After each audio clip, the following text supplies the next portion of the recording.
हरे कृष्णा। जगत गुरु शिल प्रभुपाद महाराज की जय।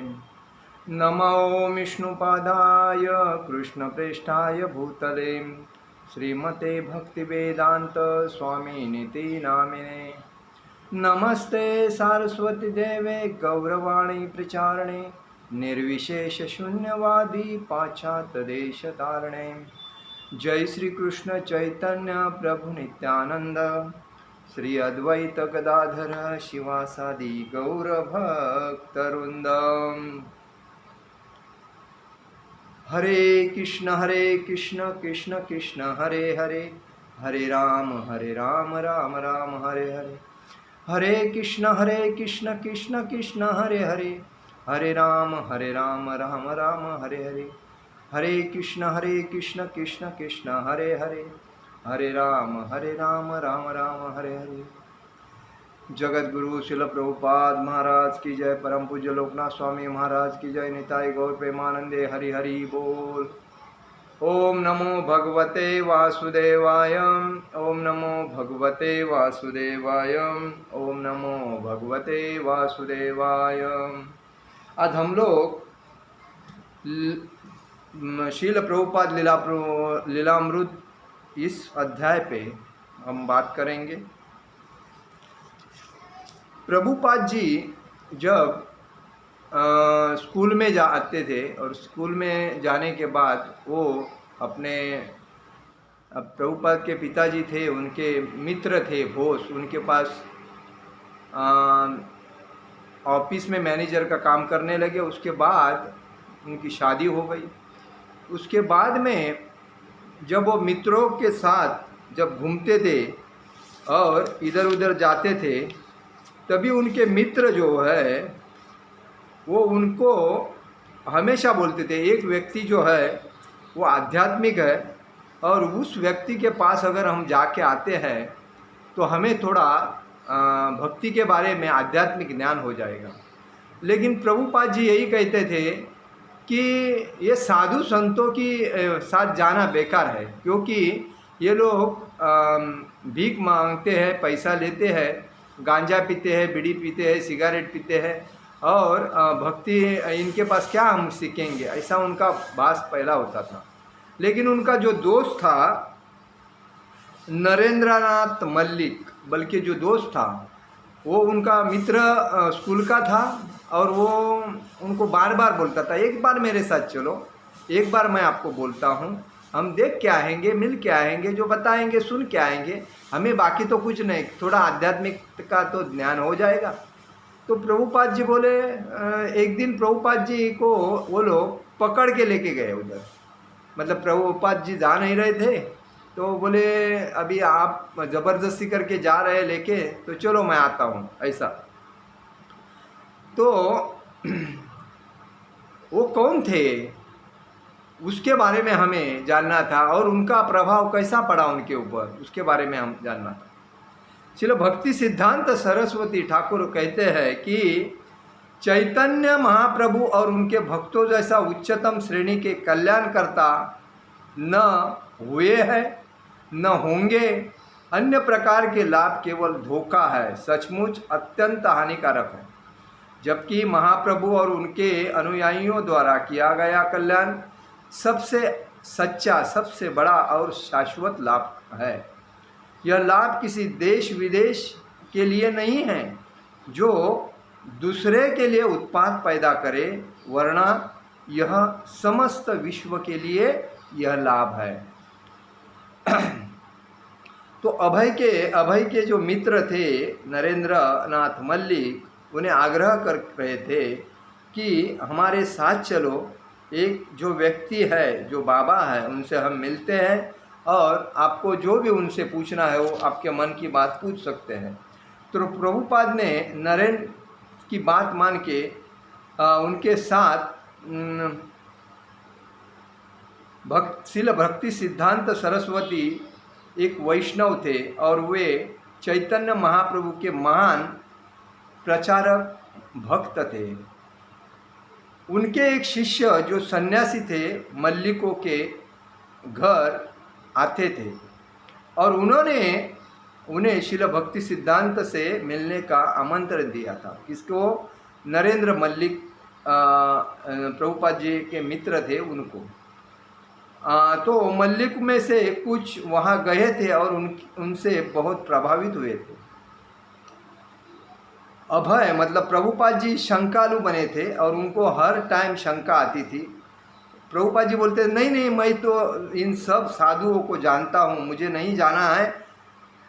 अभय ने अपने बचपन में बहुत से साधु देखे थे। उनके पिता घर पर कम से कम 3-4 को प्रतिदिन आमंत्रित करते थे साधु को। उनमें से कुछ तो केवल भीख मांगे थे और कुछ गांजा भी पीते थे। और मोहन बहुत उदार थे और जो भी सन्यासी का गेरू वस्त्र पहनने होता है उसे घर में लेके आते थे और उनका आदर सत्कार करके उनके आशीर्वाद अपने बच्चों को लेके भेजते थे। अधिकतर साधु बहुत खराब लोग होते हैं। अभय ने अपने पड़ोस में भी एक ऐसे व्यक्ति को देखा था जो पेशे में भीख मांगा था। सवेरे जब अन्य लोग काम के कपड़े पहनकर अपने काम पर जाते थे तो यह व्यक्ति गेरू वस्त्र धारण कर, गेरू मतलब गोल भीख मांगने निकलता था और इस तरह अपना पेट पालता था। लेकिन क्या यह उचित था कि तथाकथित साधु का सम्मान पूर्वक दर्शक किया जाए, मानो वह गुरु हो? बाद में नरेन क्या बोला कि साधु विशेष बहुत विद्वान बहुत थे, पुरुष थे और अभय को चाहिए कि कम से कम उनसे मिल सके।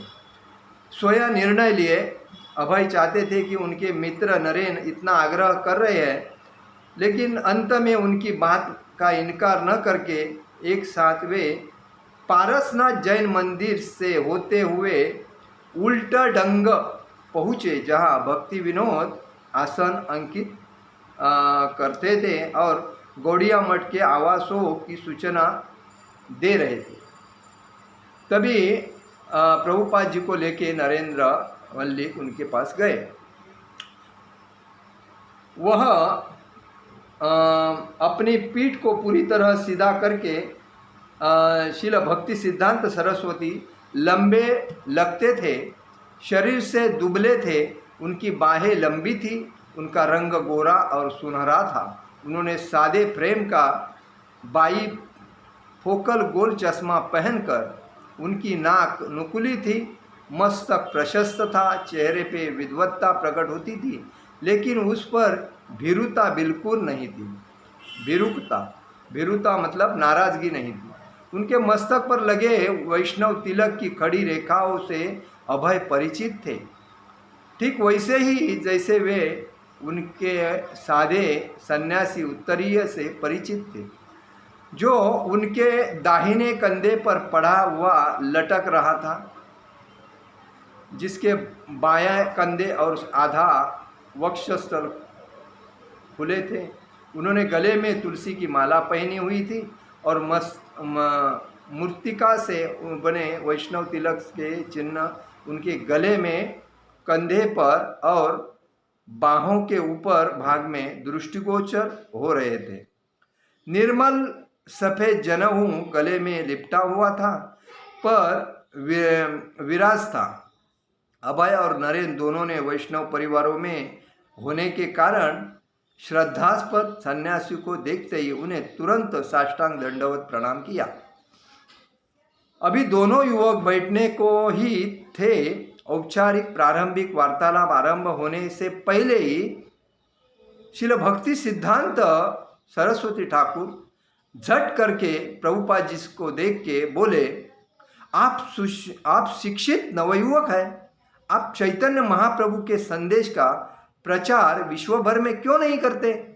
मतलब देखते ही जब आदमी के चेहरे पे सब कुछ लिखा रहता है, वो ईमानदार है, चोर है, लंपट है, क्या है, सब जब आदमी को देखते हैं वे हर व्यक्ति जो ज्ञानी है वो तुरंत पहचान लेता है, उसको बोलने की कोई ज़रूरत नहीं ये आदमी क्या है। तो यही ज्ञान का माध्यम का मतलब क्या है कि जो आत्म साक्षात्कारी होता है, जो एक अनिष्ठ भक्त होता है, उसको उसके हृदय में भगवान बैठे रहते हैं और भगवान उसको ज्ञान देते हैं कि वो ऐसा है, ये ऐसा है। तो उस बेसिस पे उन्होंने उनको बोला कि आप शिक्षित युवक हैं, आप चैतन्य महाप्रभु के संदेश का प्रचार विश्व भर में क्यों नहीं करते। अभय ने जो कुछ सुना उस पर विश्वास करना उनके लिए कठिन हो गया। अभी उनके बीच विचारों का आदान प्रदान भी नहीं हुआ था कि यह साधु उन्हें बताने लगा कि उन्हें क्या करना चाहिए। श्रील भक्ति सिद्धांत सरस्वती के सामने बैठे अभय अपनी बुद्धि का सहारा लेते हुए उनके विषय में अपनी स्पष्ट धारणा बनाने लगे। लेकिन इस बीच में व्यक्ति ने उन्हें बता दिया कि उन्हें प्रचारक बनकर सारे विश्व में घूमना चाहिए। अभय पर तत्क्षण प्रभाव हुआ, लेकिन वे अपना बौद्धिक संशय छोड़ने को तैयार नहीं थे। देखिए यार, हर व्यक्ति के अंदर संशय बैठा है, इसीलिए बोलते हैं ये संशय जो है ना, राग, लाभ, लोभ, अहंकार, क्रोध, ईर्ष्या, संशय, ये जो राक्षस बैठे हैं ना, ये आदमी को हमेशा परेशान करते हैं और इसीलिए आदमी इस चक्कर में रहने के बाद ही नेगेटिव बनता है। और यही बात प्रभुपाद जी से भी प्रथमता हुई थी। तो अपना बौद्धिक संशय प्रभुपाद छोड़ने को राजी नहीं थे। जो भी हो, साधु ने जो कुछ कहा था उसमें पूर्वानुमान थे। अभय ने अपनी वेशभूषा से अपने को गांधीवादी बता दिया था, क्योंकि प्रभुपाद जी को देश स्वतंत्र करने के लिए गांधी जी के कहे गए रास्ते पे चलने के लिए वो ज़्यादा प्रेरित थे उस टाइम, क्योंकि उनमें देश को स्वतंत्र करना यही उनका सिद्धांत था। जब नरेंद्र मल्लिक ने उनको यहाँ लेके आया तभी उनका विचार थोड़ा बदल गया। तो उनके मन में आया कि वाद विवाद शुरू करूं, किंतु जो वे से भक्ति सिद्धांत के वचनों को सुनते गए वे साधु के विश्वास के बल के सामने विजित सा अनुभव करने लगे। अभय को मालूम हो गया कि महाप्रभु चैतन्य के अतिरिक्त साधु को अन्य किसी चीज़ की चिंता ही नहीं थी। इसी कारण वे महान हो गए थे, इसी कारण उनकी चारों ओर इतने अनुयायी इकट्ठे हुए थे और इसी कारण अभय उनकी और आकर्षण का अनुभव करते थे, उनसे अनुप्राणित थे, विजित थे और उनके वचन अधिकाधिक सुनना चाहते थे। लेकिन उन्हें सच्चाई की परख के लिए वह एक विवाद खड़ा करना था। देखिए, प्रभुपाद भक्ति सिद्धांत सरस्वती ठाकुर, इनको खाली एक ही मालूम था कि चैतन्य महाप्रभु जो भगवान श्री राधा कृष्ण का जो रूप लेके इस धरती पे आए हैं और वो हर गली, हर राज्य, हर देश में भगवान श्री कृष्ण के भक्ति का प्रचार करना चाहते हैं और ये नाम संकीर्तन करके लोगों को एक अच्छा रास्ता बताना चाहते हैं जो भागवत धाम में जाता है, जो भगवान के घर जाता है, जिधर से ये लोग प्रत्येक व्यक्ति आया है और वो बैक टू गॉड है होम जाना चाहता है, तो उनको ज्ञानी बनाना अपना काम है। और इसके लिए ये जो व्यक्ति है, तरुण व्यक्ति, नवयुवक व्यक्ति, यही काम कर सकता है। इसीलिए वो बार बार उनसे बोलने लगे। तो उनको देख के प्रभुपाद जी इतने मतलब उनसे पहले जानते नहीं थे, लेकिन वो प्रेरित हो गए और उनसे अधिकाधिक सुनने की लालसा रखने लगे। और लेकिन उन्हें सच्चाई पर परख था, तो विवाद के लिए विवश होकर अभय उन शब्दों के उत्तर में बोले कि जो श्रील भक्ति सिद्धांत ने मिलने के तुरंत बाद संक्षेप में कहे थे, आपके चैतन्य के संदेश को कौन सुनेगा। प्रभुपाद ने उनको क्या सवाल किया कि आपके चैतन्य महाप्रभु के संदेश को कौन सुनेगा। अभय ने प्रश्न किया, हम पराधीन देश के लोग हैं, पहले भारत को स्वतंत्र करना हमारा जन्मसिद्ध अधिकार है। अंग्रेज शासन के अधीन रहते हुए हम भारतीय संस्कृति का प्रचार कैसे कर सकते हैं। प्रभुपाद जी ने उनको ये प्रश्न पूछा था पहला कि आप चैतन्य महाप्रभु का संदेश कौन सुनेगा।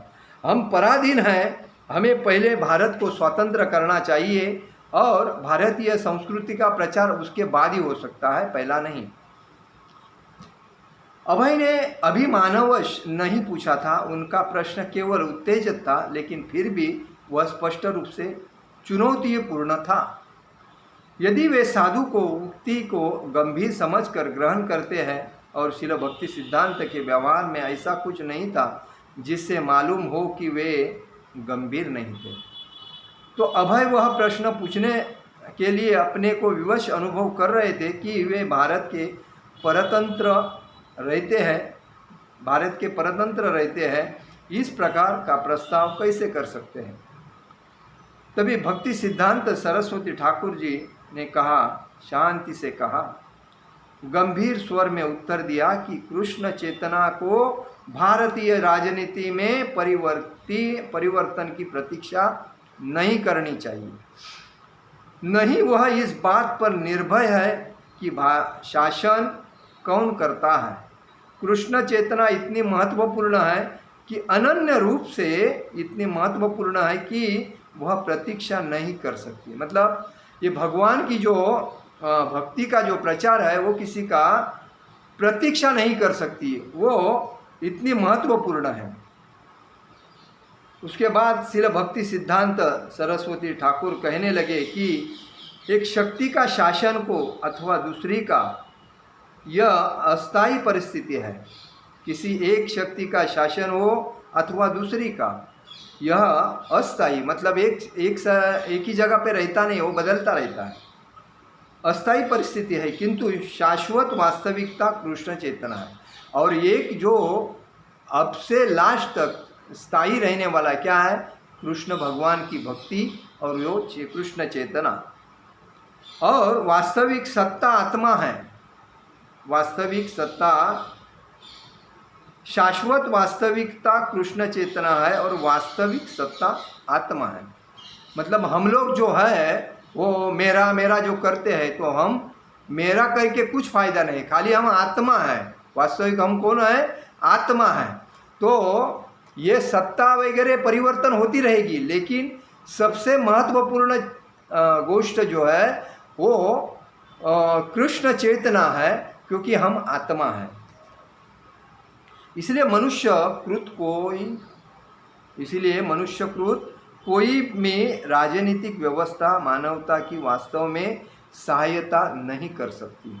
वैदिक धर्मशास्त्रों का यही निर्णय है कि आध्यात्मिक गुरुओं ने यही कहा है, यद्यपि हर व्यक्ति भगवान का शाश्वत सेवक है, किंतु जब वह अपने को अस्थायी शरीर समझने लगता है और अपने राष्ट्र को आराध्य मानता है, तब वह भ्रांति में पड़ जाता है। मतलब इसमें क्या बताया है कि आध्यात्मिक गुरु यही कहते हैं कि भगवान सर्वश्रेष्ठ है, और जब वो व्यक्ति देश को सर्वश्रेष्ठ समझता है तभी उसके अंदर में गलत फहमी चालू हो जाती है, मतलब भ्रमिष्ट हो जाता है। विश्व के राजनीतिक आंदोलनों के नेता और उनके अनुगामी, जिसमें स्वराज्य का आंदोलन भी शामिल है, मात्र इसी प्रकार भी भ्रांति मतलब भ्रमिष्ट होकर पैदा कर रहे हैं। वास्तविक कल्याण कार्य का उद्देश्य, चाहे वह व्यक्तिगत हो, सामाजिक हो या राजनीतिक हो, मनुष्य को दूसरे जन्म के लिए तैयार करना और भगवान के साथ उनके शाश्वत संबंध को पुनः स्थापित करना, यही योग्य है। क्या बताया है कि वास्तविक क्या महत्व की यह बात है, वास्तविक कल्याण कार्य कौन सा है, तो व्यक्तिगत को, व्यक्ति हो, सामाजिक हो या राजनीतिक हो, मनुष्य को दूसरे जन्म में जाने के पश्चात प्रथम उसको तैयार करना चाहिए कि उसको पुनर्स जन्म पुनर्स मरण इस चक्कर में नहीं फंसे, भागवत धाम जाके इस 84 लक्ष योनि का जो चक्कर है उसको समाप्त करे। तो जन्म के लिए तैयार करना है कि भगवान के साथ उनके शाश्वत संबंध को पुनः प्रस्तापित करें, यही मुख्य उद्देश्य है। तभी शिल भक्ति सिद्धांत सरस्वती इन विचारों के अपने लेखों में कई बार व्यक्त किया है कि चैतन्य महाप्रभु उनके भक्तों जैसे उच्चतम श्रेणी के कल्याणकर्ता न हुए हैं और न होंगे। अन्य प्रकार के कल्याण कार्य न केवल धोखा है, अन्य प्रकार के कल्याण कार्य न केवल धोखा है बल्कि हानिकारक भी है। जबकि महाप्रभु और उनके अनुयायियों द्वारा किया गया कल्याण सबसे सच्चा, सबसे बड़ा और शाश्वत कल्याण है। यह कल्याण किसी देश विशेष के लिए नहीं है जो दूसरे के लिए उत्पाद पैदा करे, वरना यह समस्त विश्व के लिए है। ये किसके लिए है? भक्ति का जो प्रचार ये पूरे विश्व के लिए है। श्री चैतन्य महाप्रभु ने जो दया जीवों पर दर्शाई है वह उन्हें सभी अभावों, सभी असुविधाओं और सभी कष्टों से सदा के लिए मुक्त करती है। वह दया किसी पाप को जन्म नहीं देती और जिन जीवों को यह मिली है वे संसार के पापों के भागीदार नहीं बनेंगे।